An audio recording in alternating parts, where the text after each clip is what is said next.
Hello, kids. It's Raymond, here to tell you a lovely story. It's called Jonathan's Biggest Bonkers Birthday by Tracy McBain. Jonathan is always late. Once, right after breakfast, he thought he'd treat himself to some tasty carrot cake for lunch. By the time he arrived at the cafe, though, it had closed for the day. Jonathan is also very forgetful. This week, he's already lost his glasses, his favorite bendy pencil with the fancy rubber on the end, and a tasty picnic of crunchy lettuce leaves and beetroot. Today is a big day, but he can't quite remember why.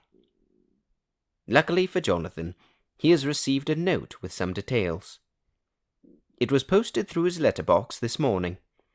Opening the carefully folded piece of paper, he reads, "Village Green, 2 p.m., don't be late."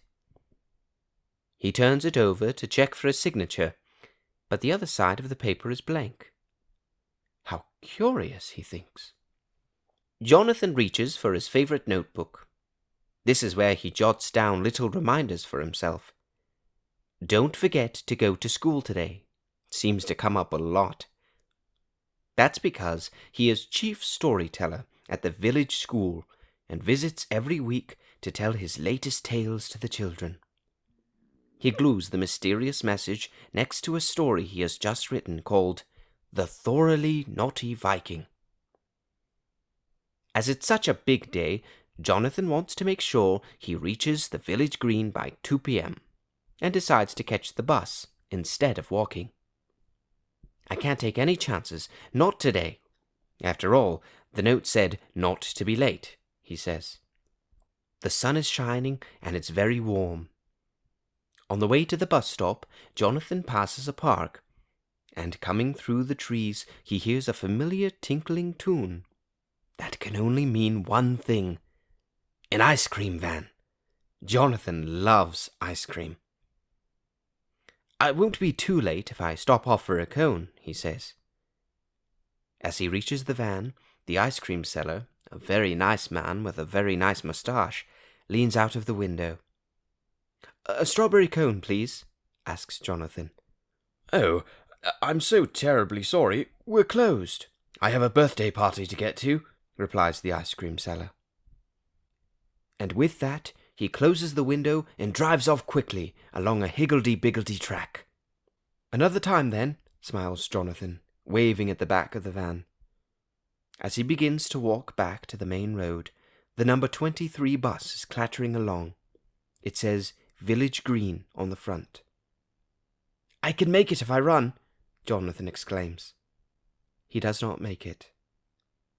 Now, the good thing about buses is that if you wait long enough, another one eventually comes along.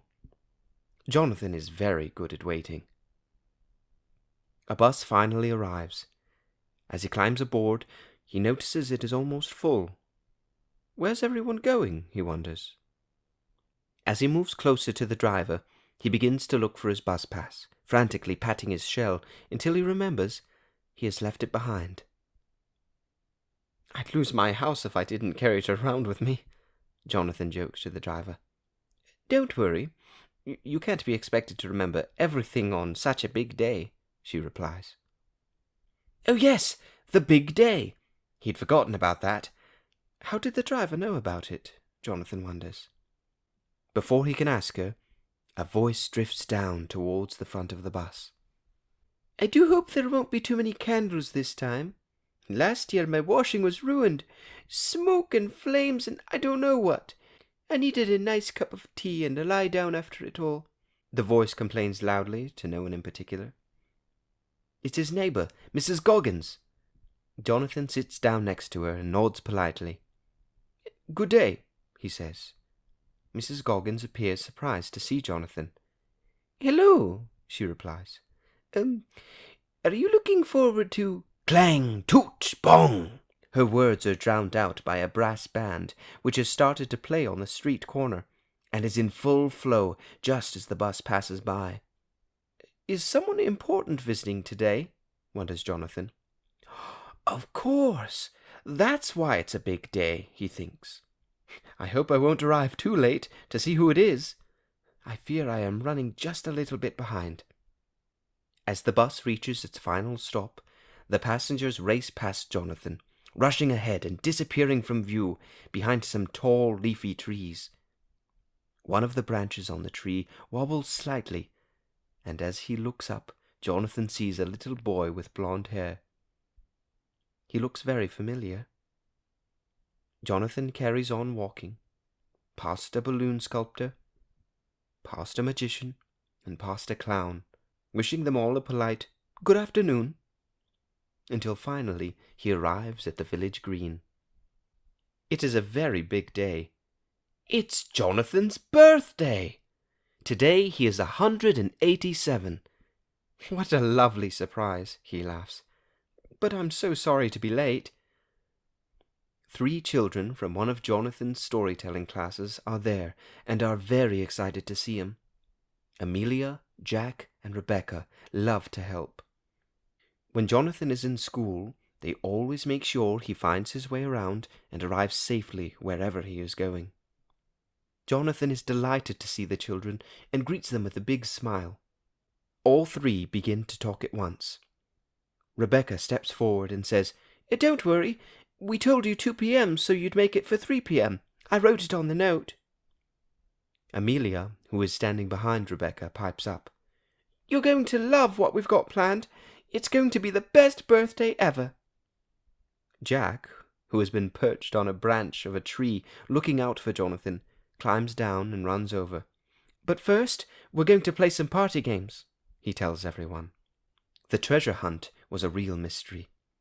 "I seem to have forgotten where I left the treasure." "Oops," sighs Jonathan. Pin the tail on the tortoise gets a bit confusing. Jonathan hides completely inside his shell as an excited, blindfolded boy tried to stick a tail onto his shell. "Which bit is the bottom?" he asks his friend. His friend shrugs, "Dunno," in reply. Jonathan is the best at musical statues. He stands perfectly still while the children wobble around him like little jellies, although when it comes to pass the parcel, many of the children start to nod off as Jonathan is so slow at unwrapping the paper when it's his turn. "Let's give Jonathan his gifts now," shouts Amelia as she leads him to a birthday cake which she has baked herself. It's his favorite, carrot cake. And not only carrots, but kale and spinach and beetroot too. There are a lot of candles on the cake. Rebecca has painted a lovely picture of Jonathan. It is very flattering and looks like a young tortoise of 100. Jack proudly shows Jonathan what he's made. It's a large scaffold platform on wheels. Jonathan looks a bit confused, but responds politely, "That's terrific, thank you, Jack." Jack laughs and replies quickly, "It's to help you reach your candles, all 187 of them." Mrs. Goggins hears the word candles and chimes in, "That's going to be a lot of smoke. My washing!" And she runs off home to gather it in. Jonathan steadily climbs the scaffold, reaches the top. He stops for a moment and looks out at the smiling faces who are all cheering him on. "Go, Jonathan!" they chant. Taking a massive breath, he blows from the tips of his toes to the top of his nose. "I will blow out every candle with one massive breath," he thinks.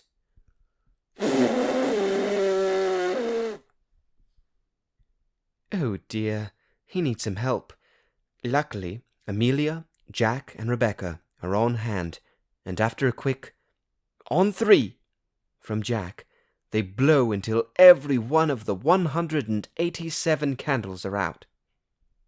Amelia works quickly to cut the cake and makes sure that everyone has a big slice ready to enjoy during the main event.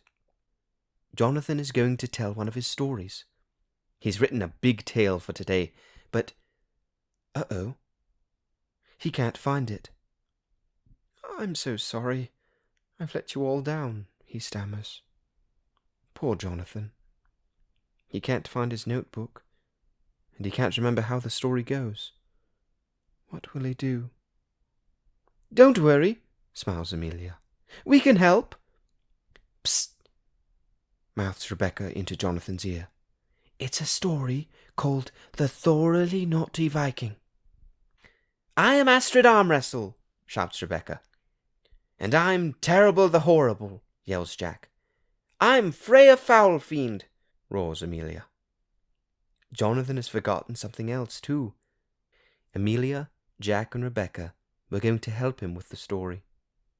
They know what to do, they've learned their lines, and they are all ready in their costumes. Launching themselves into battle, they act out all the parts. Frail Foulfiend is going on a rampage, but not if Terrible the Horrible and Astrid Armwrestle have anything to do with it. They cook up a trap for the invader that involves a skipping rope, a bag of fizzy cola laces, and a hula hoop. The story is a big hit. Everybody loves it, and cheer the children as they take a bow at the end of the performance. Bravo! The crowd cries. It's been a busy day, and it's now time for children to go home. You have all made a very old tortoise so happy, Jonathan says, waving as they all leave to catch the bus. He turns to Amelia, Jack, and Rebecca to thank them for all of their help and kindness, not just today, but all year round. This has been the biggest bonkers birthday, which has made it to the very best one of all, he says, beaming. 1 year later. Don't forget to be at the village green for 2 p.m. Remember what happened last year?